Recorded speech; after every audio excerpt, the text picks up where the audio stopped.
So the fun thing about all the Straw Hats is that all of them but one have a clearly asymmetrical design, meaning there's a design element on one side of their body that doesn't exist on the other. Let's go through them all until we arrive at the odd man out. So, of course, you have the Captain Luffy. He has a scar under one of his eyes, and later on in the post-time skip, he has a yellow sash that's tied to one side of his body. Following him, we have Zoro. Zoro has always had the 3 earrings in one of his ears, and his swords counteract this because they are on the other side of his body. Following him, we have Nami. She has always had a tattoo on one shoulder and not the other, and on the same arm, she wears her log pose. Now, what's funny about this is that the log pose is the compass for the One Piece world, so it's funny that she wears it on the same arm where her tattoo is, because her tattoo, at least to me, has always resembled a weather vane, and I just think that's a pretty cool bit of theming there. But following her, we have Usopp, who is pretty similar because he's always worn this weird blue and white armband on one arm and not the other. It's such a small detail that follows him throughout the story, and it's never been explained. He just wears it, so it's quite humorous. But following him, we have Sanji. Sanji makes his own asymmetry because his hair always covers one eyebrow, and if you don't know, both of his eyebrows are curling in the same direction. So in the pre-time skip, the curl is going away from his brow. Following him, we have Chopper. Chopper has an antler brace on one of his antlers that he carries throughout the series. Of course, this was a gift from Dr. Hirolook to help him heal once he got beaten up by the other members of his herd. So he's just kept this throughout the entirety of the story. It's a very small thing, but it is there. Following him, we have Robin. Robin is pretty symmetrical most of the time.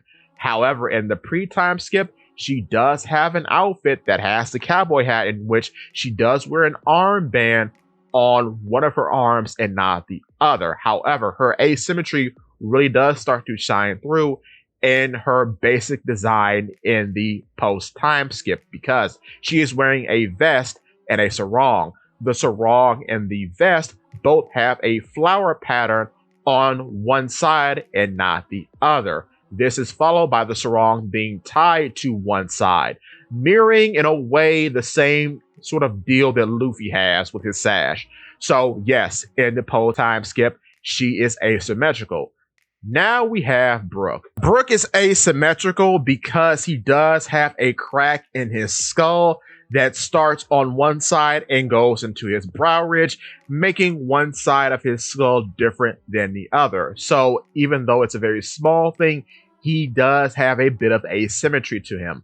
This is followed by Jinbei, whom of course has the Thunderbolt scar over one eye and not the other, which brings us to the big man himself, Super Frankie, otherwise known as Cutty Flam.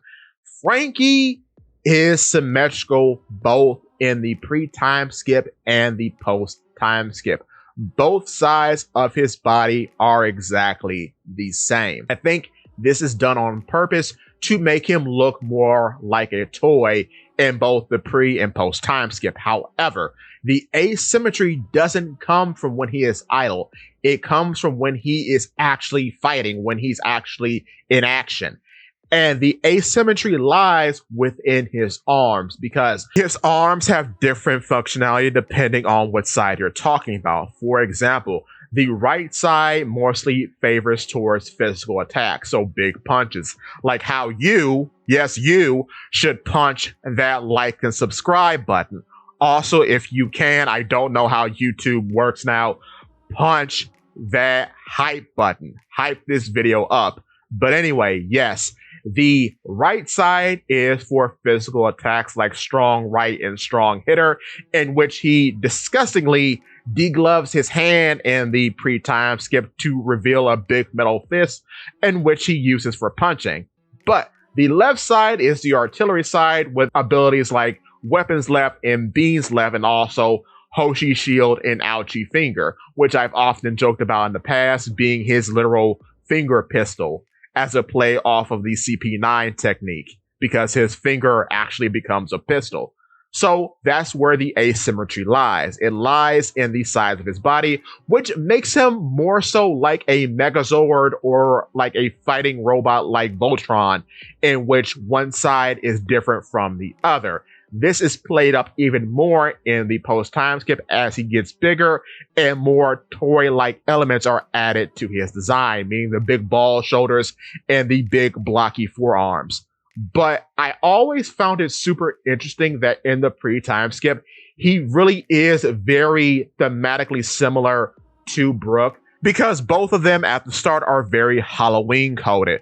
Frankie being more so a take off of Frankenstein's monster, hence the name. And of course, Brooke is a literal reanimated corpse. Taking this into consideration, it really does strengthen the whole trivia deal of the Straw Hats as a family unit, because the positions go like this. Frankie was the dad, but Brooke was supposed to be the grandfather. So in that context, I could honestly see Brooke being Frankie's dad.